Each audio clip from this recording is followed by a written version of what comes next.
네, 안녕하세요. 오늘은 테라폼에 대해서 소개하는 시간을 갖고자 합니다.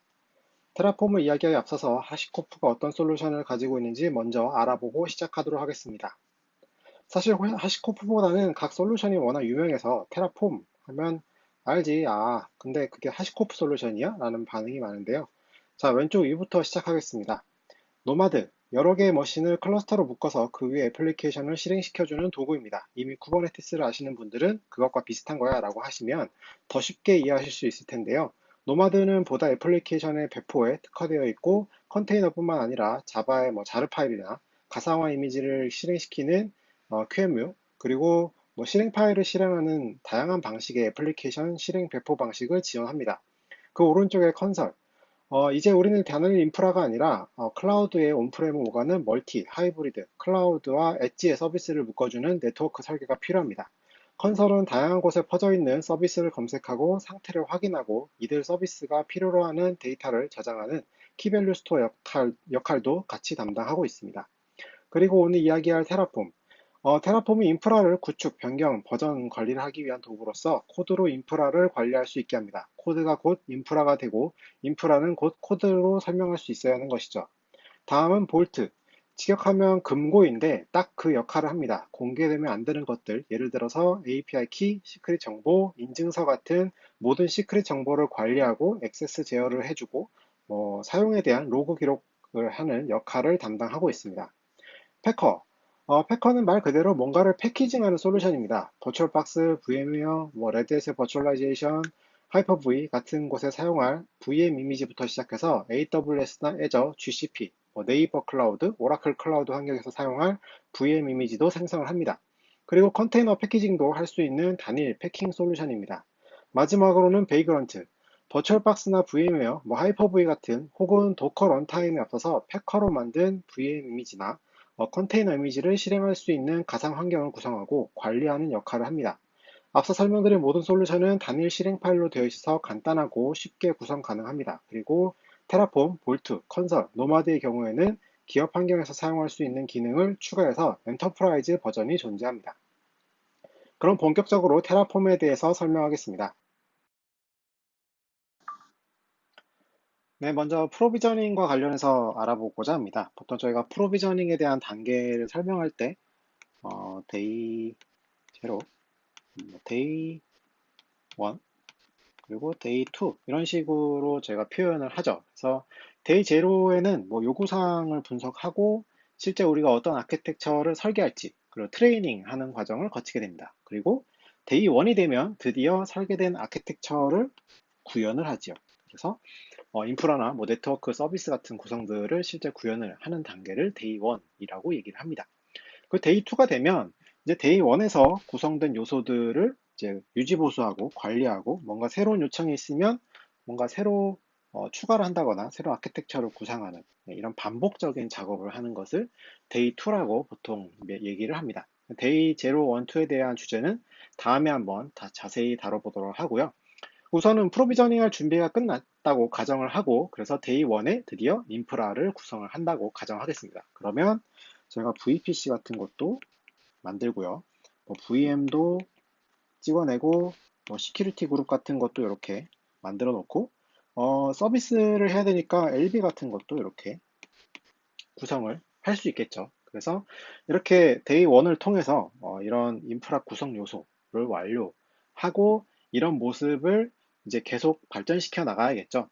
그래서 이런 일반적으로 인프라의 모습을 발전시키는 이런 활동을 테라폼에서는 근본적으로 코드의 접근 방식을 할 수 있다라고 얘기를 합니다. 그래서 이런 방식을 저희는 인프라스트럭처 에즈 코드라고 일반적으로 얘기를 하죠. 그래서 직역하면 코드가 인프라고 인프라가 코드인 상태를 말합니다. 일련의 선언적으로 구성 파일을 정의하고 읽을 수 있는 이제 구성 파일 토폴로지를 구성하게 되는데 테라폼에서는 이제 테라폼 config라고 이제 설명을 합니다. tf config, 네, config. 이렇게 테라폼 config를 만들면 그럼 이 안에 어떤 내용이 들어가느냐? 저희가 데이 1에서 이제 만드는 그런 인프라에 대한 정의가 들어가겠죠. 그래서 VPC는 어떻게 만들지, 시큐리티 그룹은 어떻게 할 거고, 뭐 VM 같은 경우는 몇 개를 찍어낼지, 뭐 LB 구성은 어떻게 할지 이런 것들을 저희가 코드로 만들어 놓습니다. 이렇게 코드로 만들어 놓으면 실제로 이 테라폼 컴피그에 나와 있는 모든 정보들은 실제 우리가 이렇게 구성하는 리얼한 환경과 동일한 하나의 세트처럼 움직일 수 있겠죠. 그래서 이러한 컴피그만 있으면 언제든 또 동일한 인프라를 찍어낼 수도 있고, 혹은 여기에 수정이 되면 이 수정된 것과 동일한 형태로 뭔가 실제 환경에 적용이 되는 효과를 볼 수 있을 것입니다. 그럼 이제 테라폼의 설정이 어떻게 동작하는지를 한번 알아보도록 하겠습니다. 첫 번째는 리프레시라고 하는 작업이 있습니다. 어, 리프레시. 네. 이 리프레시는 테라폼으로 만들어질 세상이 실제 어떻게 생겼는지를 확인합니다. 그래서 테라폼의 뷰가 나오고요. 네, 뷰가 나오고 이 테라폼의 뷰와 리얼을 비교를 하는 거죠. 그래서 실제 VMware나 뭐 AWS, Azure, GCP 같은 인프라에 무엇이 실행 중인지 API로 물어보고 각 상태를 확인하는 작업을 거칩니다. 그럼 첫 번째로 저희가 배포를 하려고 한다면 처음 하는 작업이 플랜이라고 하는 작업입니다. 플랜은 현재 상태를 원하는 상태로 구성을 하는 단계입니다. 그래서 이런 실제 내가 가져온 리얼 월드에다가 내가 원하는 것을 구현하는 것을 이제 말하죠. 그래서 이 플랜 단계에서는 내가 이 코드로 정의한 내용을 통해서 이 인프라에 반영을 하게 되면 어떤 구성 요소가 새로 생길지, 그리고 어떤 요소가 업데이트가 될지 혹은 삭제가 될지를 파악할 수 있는 어떤 변경점을 예측해주는 역할을 합니다. 그렇게 플랜이 끝나면 이걸 적용하는 단계가 필요하겠죠. 이것을 저희는 apply라고 표현을 합니다. 그래서 실제 이 플랜을 통해서 나타난 어떤 실제 구현된 것들을 이제 리얼한 환경에 적용을 하는 단계를 거치게 되는 거죠. 그래서 필요한 것이 무엇인지 어떤 것이 정의가 되었으면 이런 VM에 대한 혹은 네트워크에 대한 여러 가지 구성 요소들을 실제 바꿔가는 역할을 하는 것이 어플라이 단계가 되겠습니다. 이런 적용 방식은 그래프 이론에 기반을 하고 있고요. 그래서 이런 프로비저닝 방식은 사용자가 각 자원의 선후 관계를 명시하지 않아도 실제 순차로 진행할 것과 병렬로 진행할 작업을 구분하기 때문에 저희가 안심하고 작업을 할 수 있게 하는 거고요. 그래서 이런 그래프 이론에 대한 부분도 추후에 뭐 자세한 설명의 시간을 갖도록 하겠습니다. 이렇게 저희가 우리가 원하는 인프라를 정의하고 생성하고 적용을 하는 단계를 이렇게 테라폼이 코드로 정의해서 실제 반영을 하게 되죠. 그럼 데이 2에 들어서서 이제 기존에 없던 뭐 로드 밸런서와 연결이 되는 새로운 뭐 구성을 한다고 정의를 해보겠습니다. 그러면 뭐 DNS가 있을 수도 있겠고요. 혹은 뭐 CDN 같은 구성 요소가 추가가 될 수도 있겠죠. 그리고 이런 VM을 관리하는 모니터링 서비스 같은 것도 뭐 추가로 필요할 수가 있겠습니다. 그래서 이런 것들을 저희가 테라폼 컨피그에다가 뭔가 정의를 하고 실제 앞서 보셨던 것처럼 플랜 어플라이 과정을 동작을 하면 그러면 이 코드로 정의된 여러 가지 구성 요소들이 실제 환경에 적용되고 이런 것들을 변경하는 것들을 추적하고 저장하고 관리할 수 있는 이런 상태를 만들어주는 것이 이 테라폼으로 정의하는 인프라스트럭처 그리고 인프라스트럭처 에즈 코드의 장점이라고 할 수 있겠습니다. 그리고 또 한 가지 이제 동작이 있는데요. 그것은 destroy라고 하는 부분입니다. 말 그대로 이제 파괴하는 것인데요. 이미 저희가 가지고 있는 모든 인프라에 대한 것은 코드에 정의가 되어 있죠. 그래서 제가 일일이 어떤 특정 인프라에 들어가서 내가 언제 했던 거니까 이걸 지워야지 하는 것이 아니라 여기에 생성되어 있는 이 코드 베이스로 생성된 인프라는 코드에 정의된 대로 다시 거꾸로 없애는 작업도 같이 할 수가 있습니다. 그래서 다시금 내가 어떤 자원들을 없앨지를 확인한 다음에 실제 우리의 리얼 인프라에 적용을 하는 이런 단계를 거치게 됩니다. 그래서 이 테라폼의 프로비전은 결국 코드로 정의되어 있는 요소들을 반영을 하는 것이고 이 코드로 정의된 것과 실제 인프라 요소는 같다라고 볼 수 있는 것이죠. 그래서 테라폼이 우리의 인프라를 인프라스트럭처 에즈 코드 형태로 관리할 수 있게 해주는 부분이 이제 프로비저닝에 대한 설명이 되겠습니다. 자, 그럼 테라폼이 대체 무엇을 통해서 각 프로비저닝 대상에 대해서 작업을 할 수 있을까요? 프로바이더가 그 역할을 담당을 합니다. 프로바이더를 이야기 전에 테라폼 코어에 대한 이야기를 먼저 해야 될 것 같은데요. 네. 테라폼 코어는 고 언어로 작성된 바이너리입니다. 컴파일된 바이너리는 테라폼을 사용하는 CLI를 제공하고 빌드 환경에 따라서 각 실행 플랫폼을 지원을 하죠. 리눅스나 맥이나 유닉스, 윈도우, 심지어 ARM 서버 같은 환경까지도 모두 지원을 합니다. 코어의 주요 역할은 인프라스트럭처 에저 코드를 위한 구성 파일, 그래서 앞서 설명드렸던 TF, 컴피그 같은 것들을 읽고 삽입하는 작업을 하거나 각 자원에 대한 상태를 관리를 합니다. 그러니까 자원의 어떤 그래프 처리, 그리고 실행 계획을 세우고 RPC 방식으로 각 플러그인, 프로바이더와 통신을 하는 역할을 합니다. 플러그인은 각 플랫폼에서 제공하거나 혹은 누구나 개발해서 테라폼과 연결을 할 수가 있습니다. 이런 플러그인들을 저희가 프로바이더라고 부르죠. 예를 들면 AWS나 뭐 Azure 그리고 GCP가 제공하는 뭐 이런 환경도 있겠고요. 그리고 뭐 오픈스택, 오픈스택 그리고 뭐 VMware나 이런 프로바이더를 사용해서 저희가 이아스 같은 환경을 제어를 할 수가 있는 것이죠. 그리고 또 뭐 헤로쿠거나 헤로쿠 그리고 뭐 쿠버네티스 그리고 뭐 람다 같은 이런 파스 같은 환경을 저희가 관리할 수도 있는 거고요. 그리고 뭐 예를 들면 데이터도 그리고 뭐 파스트리 그리고 GitHub 같은 이런 서비스들도 관리를 할 수 있는 거죠. 그리고 이런 인프라 플랫폼 서비스를 연계해서 사용하게도 만들 수가 있습니다. 그래서 저희가 이런 일련의 뭐 각각의 이아스, 파스, 사스 이런 여러 가지 서비스 프로바이더를 사용해서 저희가 데이 2에 지속적으로 뭔가 다른 서비스와 연결하거나 인프라를 확장하거나 삭제할 수 있는 작업을 수행할 수 있게 되는 것이죠.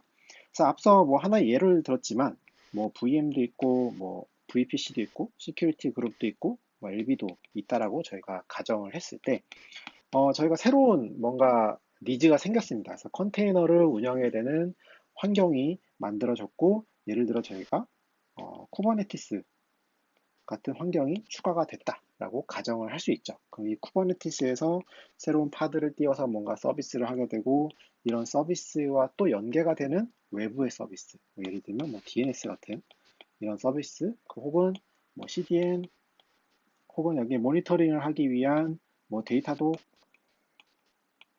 이런 서비스들을 프로바이더를 통해서 저희가 각각 유지보수하고 생성하고 뭔가 삭제할 수 있는 이런 자원을 저희가 만들 수 있는 거겠죠. 그래서 테라폼 문서에 보면 이미 100여 개 이상의 프로바이더가 존재하고 커뮤니티의 프로바이더까지 합치면 실제 테라폼으로 관리 가능한 코드 기반 자원들은 무궁무진하다고 볼 수가 있겠습니다.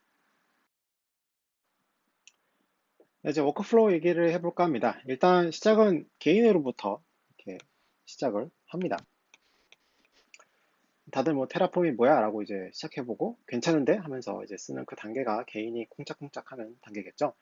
테라폼을 로컬에 사용하는 사용자의 워크플로우는 일단은 테라폼 컨피그를 이제 개인이 작성을 하시고 요거를 이제 뭐 플랜, 뭐 어플라이 단계를 거치면서 이제 실제 인프라를 만들기 시작하십니다. 이런 병영상을 보고 괜찮아 보이면 이제 인프라를 위한 코드를 작성하시고 또는 하나만 아니라 여러 개의 코드를 작성하시게 되겠죠.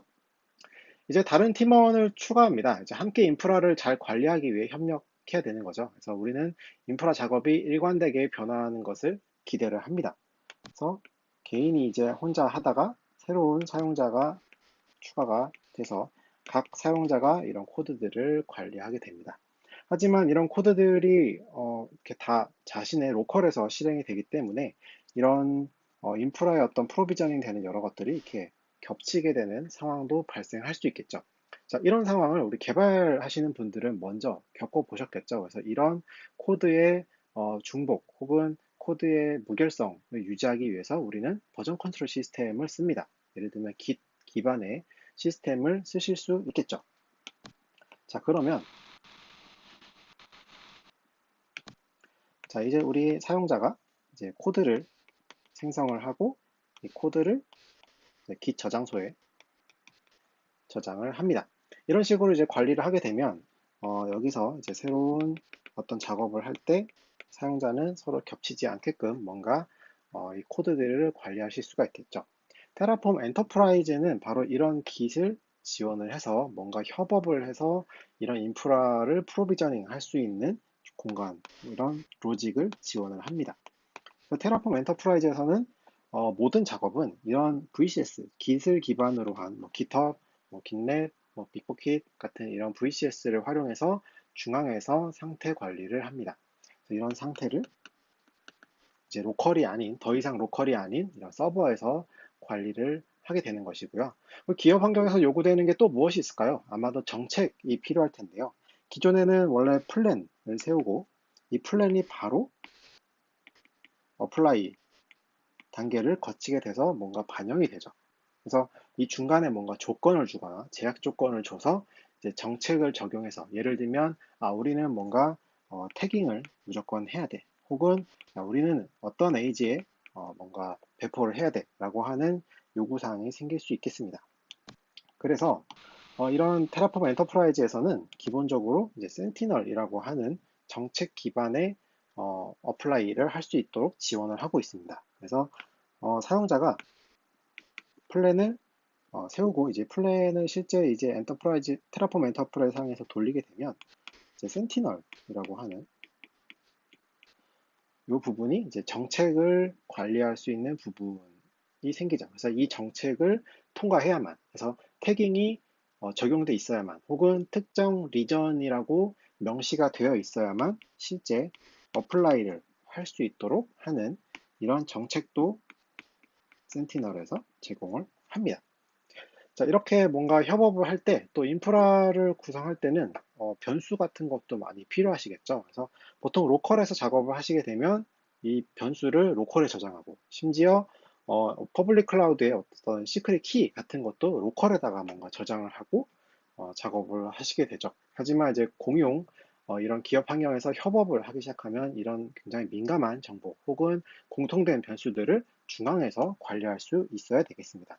그래서 이런 변수들, 시크릿 정보들은 이제 암호화해서 저장할 수 있는 저장 공간도 이제 엔터프라이즈 기능에서는 제공을 하고 있고요. 그리고 이제 시간이 지나서 점점점 이제 스킬이 올라갑니다. 그래서 이런 어떤 코드베이스의 어떤 컨피그레이션들을 단순히 각각의 파일로 관리하는 것이 아니라 이제 모듈화를 시키기 시작합니다. 그래서 TF 컨피그레이션들이 모듈로 좀 더 편하게 작업을 할 수 있게 변화를 하는 것이죠. 사실 이 모듈의 의미를 보면 일종의 이제 입출력 예제와 같이 이제 정의를 하는 것입니다. 그래서 예를 들면 자바 어플리케이션을 배포하고자 하는 모듈에는 배포할 자르 파일이 무엇인지 그리고 몇 개나 띄울지 정도만 입력을 받고 이런 입력의 작업이 블랙박스 형태로 관리되는 이런 것들을 이제 인프라 담당자들은 원하시죠. 때로는 개발자가 AWS의 VM이나 여타 리소스를 달라고 요청할 수도 있습니다. 그래서 이런 요청에 대한 상세 내용을 개발자분들이 알 수 없이 그냥 인프라에서 만들어 놓은 이런 모듈만을 가지고 뭔가를 만들 수 있는 것이죠. 그렇게 생성된 모듈도 이제 관리를 할 수 있어야 될 텐데, 기본적으로는 이 모듈을 관리할 수 있는 모듈 레지스트리도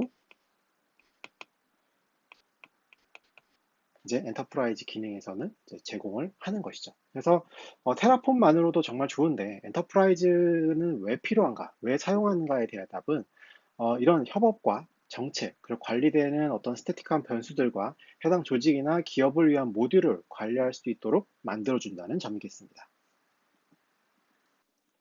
네, 이번 영상에서는 테라폼을 통한 프로비저닝과 프로바이더, 그리고 엔터프라이즈에서 제공하는 워크플로우에 대해서 알아보았습니다. 또 더 도움이 되는 내용으로 준비하겠습니다. 감사합니다.